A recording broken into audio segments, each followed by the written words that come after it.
Good morning, everybody. Thank you very much for coming.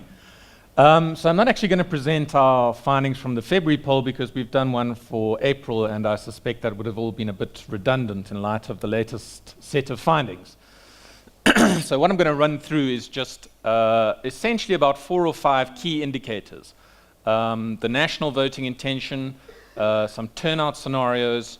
We'll look at the Western Cape and Gauteng, and then some stuff on ballot splitting between the provincial and national ballot. I just need to put a few disclaimers up front, which is obviously necessary whenever you present polling information, because if you just take it without any context, it can be easily misunderstood. So the first thing to understand is that this poll was in the field from the 18th to the 25th of April. When it came out of the field, there was still 14 days to go until the election, and those 14 days historically are a critical period. During that time, what tends to happen is something that we call the squeeze, where bigger parties tend to consolidate their vote upwards, and smaller parties are squeezed by them, and their vote share tends to decline downwards. We are running a tracking poll for this last week, which we will present on Monday, the 6th of May, which should demonstrate that quite nicely, because we'll be able to show exactly what happened on a day-by-day basis for the last sort of 7 or 8 days of the poll, up to about 3 days out from the election. So that context is very important when looking at these numbers. These aren't a prediction, they're how the field looked at the end of April, and there's still this critical period to come. Also, just finally, before I get into the numbers, let me just give you some background on our methodology, which I know everyone's interested in, and by which polls live or die. I won't go into too much detail, but if anyone's got any questions afterwards, I'm happy to answer them. The April poll was 2,375 registered voters. We only poll registered voters because they're the only people that matter on election day. There are 3 distinguishing features from our poll which I think sets it apart from other ones. The first one is the fact that we only poll registered voters. The second one is that we do have a methodology to assign undecided voters. One of the problems with polls is that obviously you get a large chunk of people who don't know or won't say or refuse to answer the question, and if you leave them out, it skews the results, because on election day there's no option to be undecided. Everyone has to make a choice. So you can assign those people by looking at their responses to other questions. The favorability towards a particular party, favorability towards a particular leader, or a whole lot of other indicators. And you can quite accurately assign them. So the numbers that I'm going to present are with those undecided voters allocated, which is standard practice the world over and the best way to get a proper gauge of where the electorate stands. The third thing that differentiates our poll is that we can generate a range of turnout scenarios. Turnout is absolutely critical. Any poll obviously represents 100% of respondents, and on election day, not everybody votes. So you need to develop some kind of model where you can take those people out of the pool who are least likely to vote. And you do that in quite a simple way. You ask a range of questions, around 4 questions that are weaved throughout the poll and designed to test someone's likelihood of voting. You then assign them a probability, and you remove the people out of the poll who look least likely to vote. And those give you your 4 turnout scenarios. Turnout in 2014 was 73%. It's likely to decline further, something which is typical of aging democracies, but also because the IEC has only registered 1.3 million people from the last election. Normally it averages about 2.5 million, and there are a whole lot of indications that there are high levels of discontent and unhappiness amongst the electorate, which manifests in low voter turnout. So turnout will probably end up somewhere around 70, 69, but we don't know exactly. Okay, let's move on to the numbers, which everyone's obviously here for. So this is a summary of the 4 polls that we've done. We did one in September, one in December, one in February, and the latest one in April. On April, on a baseline number, we have the ANC on 49.5%, we have the DA on 21.3%, and we have the EFF on 14.9%. Now, the biggest finding in all 4 of our polls was a significant amount of growth for the EFF. They're at their highest baseline number at the moment of 14.9%, and that seems to come directly at the expense of the ANC. And there's a kind of binary relationship between these 2 parties. When the ANC goes up, the EFF goes down. When the EFF goes up, the ANC goes down. And you can see it across the 4 polls. So way back in September, we had the ANC on 52. It then consolidated some support, likely still on the back of Ramaphosa and this idea of renewal and hope, all the way up to 56. In February, it started to turn a bit. It dropped about 1.3 points or so down to 54.7, and it's dropped another 5 points down to 49. Now that's growth, that decline in growth is replicated in the EFF. So, in September, the EFF was on 13. They declined when the ANC went up in December down to 11. They grew a bit in February to 12, and they've grown a bit to 14.9 in April. The most likely reason for that is you have a certain amount of capital when you're elected as a president or a new leader of a political party, a lot of goodwill behind you, and this was typified by Cyril Ramaphosa and exacerbated by the fact that the 10 years that preceded him were so horrendous. And so it drove up and was long-lasting, this period of goodwill. And all the way up to December, you could see it manifesting in the ANC winning back those voters that had been alienated from the party before. But this year's been very tough for the ANC. Load shedding, the revelations before the Zondo Commission of Inquiry have all served to undermine the two key pillars on which the idea of Ramaphosa is based, and this idea of hope and renewal, the one being good governance and the other one being a tough stance on corruption. Both of those were critically undermined by those two big developments. And so you saw those people that had returned to the ANC start to revert back to the EFF because this brand was being undermined. Now, what you'll likely see in the last 2 weeks is that the ANC again squeezes the EFF and is able to win back some of that vote. We'll see some of that starting to happen in Gauteng when we look at the Gauteng province, but it's likely this fight over around 5% of alienated black ANC voters will see the ANC drawing some of them back into its fold ahead of the election and the EFF declining. Just with regards to the DA has been more or less stable through all of our polls. It did suffer some decline in December, but it's pretty much been at around the 22%, 21% mark for all 4 polls, and on a lower turnout, it comes out at about 24%. There hasn't been much movement for that party, and that's quite significant. The DA's problem in this election is that it has antagonized a lot of its base, primarily in the Western Cape, which you'll see when we go through that table, but it's had to spend an inordinate amount of energy and resources just to get its base motivated and back on board for this election. And for that reason, it hasn't been able to focus on new markets, particularly on winning over black voters, which is the kind of final frontier for the DA. And so it stayed relatively stable at about 21, 22, as it pours all its energy into getting those people that traditionally support the DA back on board and ready to vote in this election. There will be probably some small growth for the DA, or at least the April poll suggests as much, and that will likely come just through attritional growth, through new registrations, through some small growth amongst black voters. It was on 6% in 2014 and 2016. If it can get up to 7 or 8%, that will help boost it into the sort of mid-20s range. Okay, so, sorry, just one final point on this. There was very little big impact for the smaller parties. I know there are 48 parties on the electorate, on the ballot, this kind of telephone directory-like ballot that we have now, but we didn't register anything significant for the vast majority of these new parties. We had the Good movement on 0.2% nationally.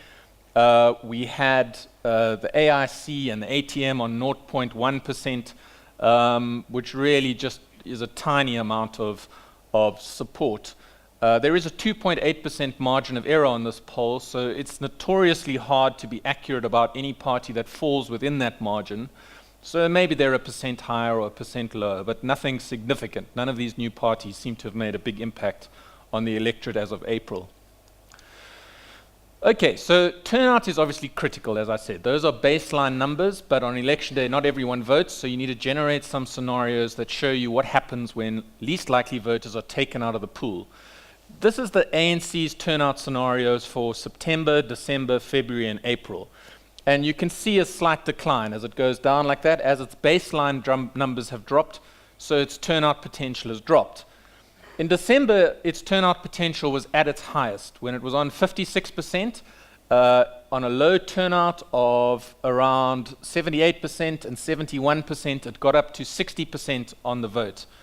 But it seems to have lost that over the last 2 months, and its baseline is now almost mirroring its turnout potential. So in February, you can see on almost every turnout scenario, it only gets to 55, and it was on 54 as a baseline. So it seems to have lost that kind of differential advantage.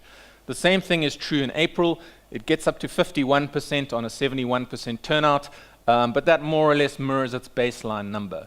So there doesn't seem like low turnout is going to help the ANC at this stage, and it's probably a consequence of its electorate being quite alienated, unhappy, angry, discontent.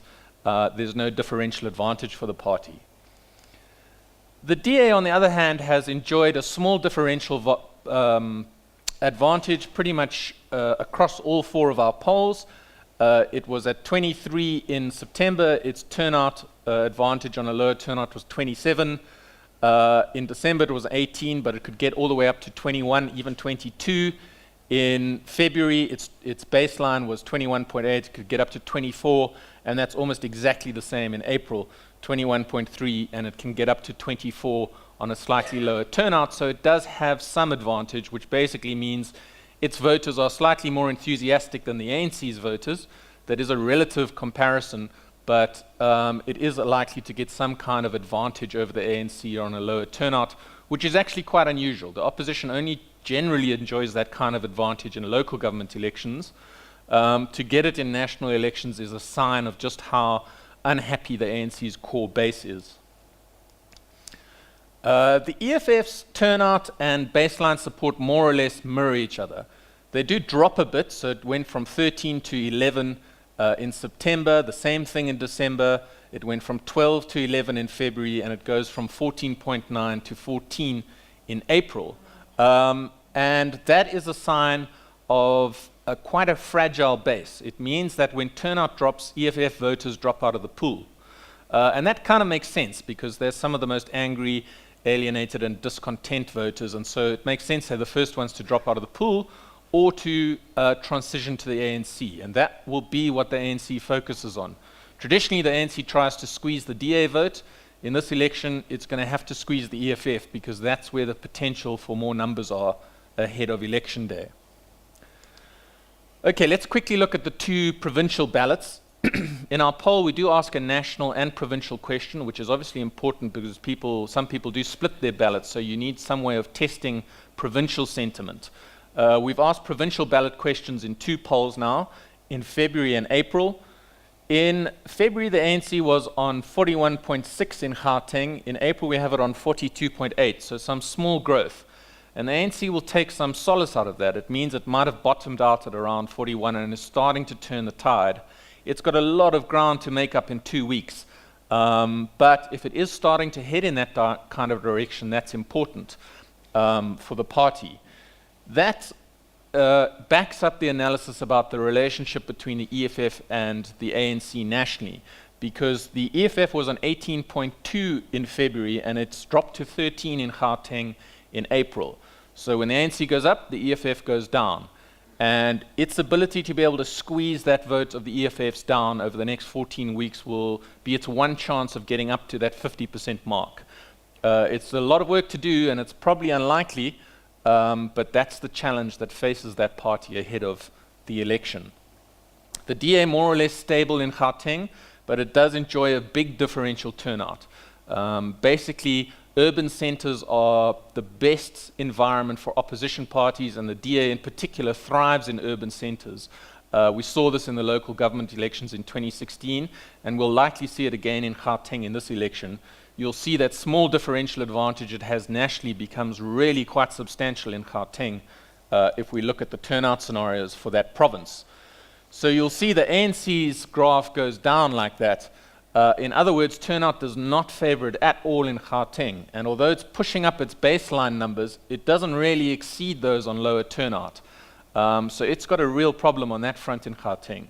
In the DA, you'll see the line slightly goes this way because it enjoys a much bigger advantage. So its baseline support of 31.9 in April jumps all the way up, of 31.9 jumps all the way up to 39, 39 and 40 on lower turnout in April.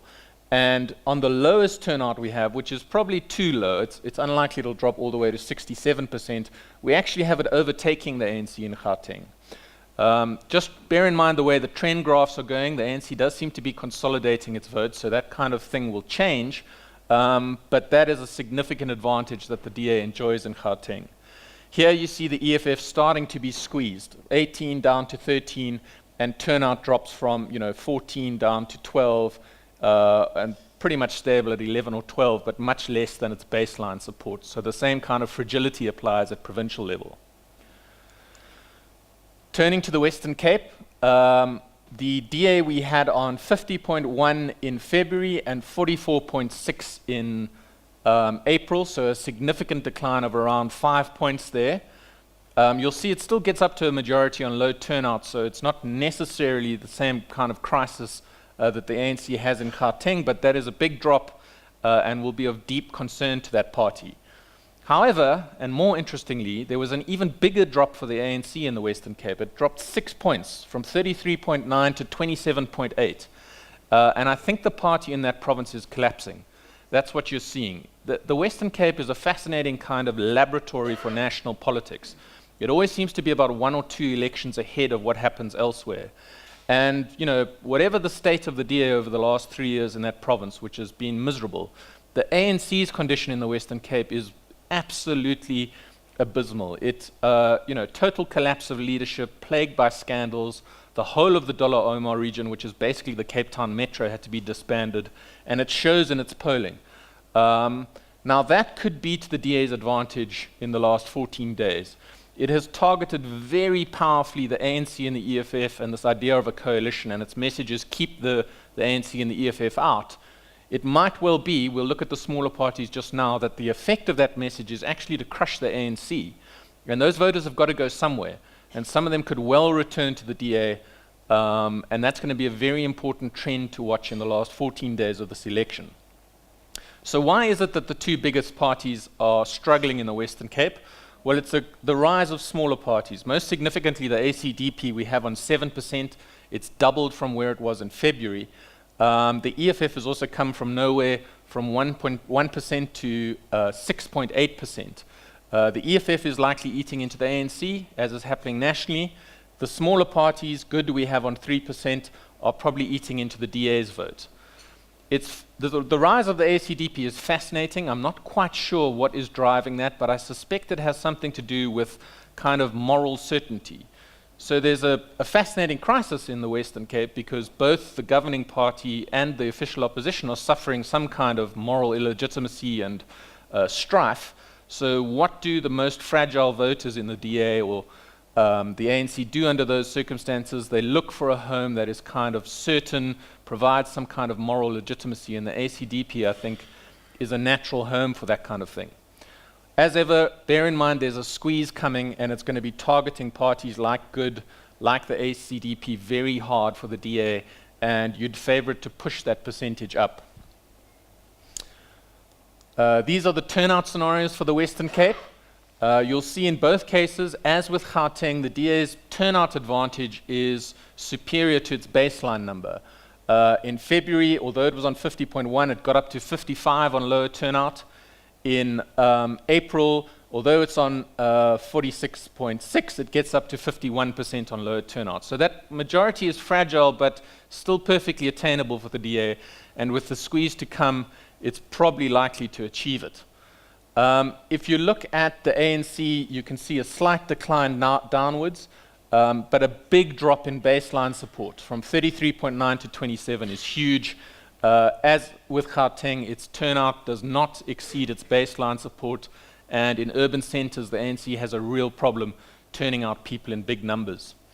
This is the ACDP's numbers at the bottom here. They went from 3.5 and pretty much stayed solid at that, around 4% on low turnout in February. They go up to 7% as a baseline number in April, and their turnout stays there at about 7%. And that's significant. It means, although the DA is likely to pour huge amounts of money into squeezing this party, so far it's held up pretty well in the face of that. Normally you see a fragile support base, as with the ANCs, when your turnout is below your baseline number. But for the ANCs, for the ACDP, they're pretty much holding steady at their baseline number, and that's a sign that those people are going to be hard to shift, and the DA's got its work cut out for it. Just finally, to wrap up, sorry, I'm on a very strict timer here. This is a comparison between the national and the provincial ballots for Gauteng and the Western Cape, just to see to what degree people are splitting their votes.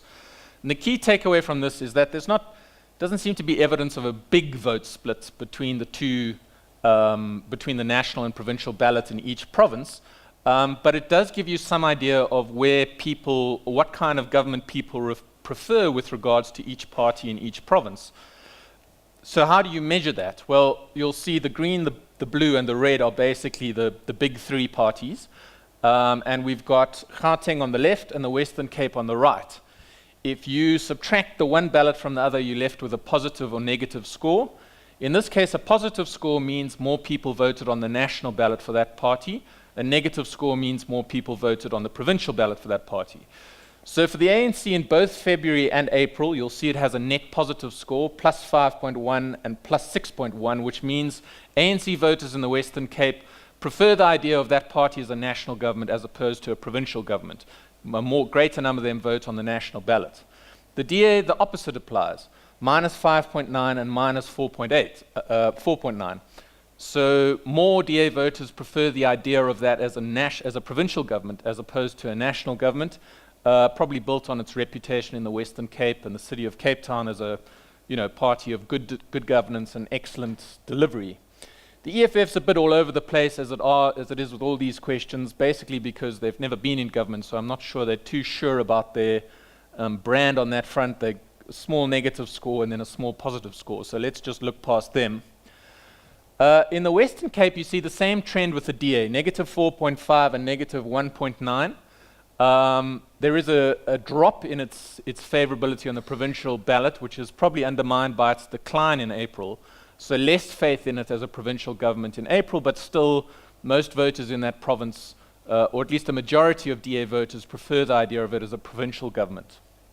By a small margin, it's not a big differential. With regards to the ANC, there is an interesting shift. As with Gauteng, in February, the majority of them preferred the idea of the ANC as the national government. They had a small +8 advantage on that front, but it's dropped quite quickly to a provincial level, minus 3.6 in April, which probably tells you that its decline in that province is being driven by perceptions about its national reputation. It's the ANC's national performance that is driving down its support in the Western Cape. And that is all from me.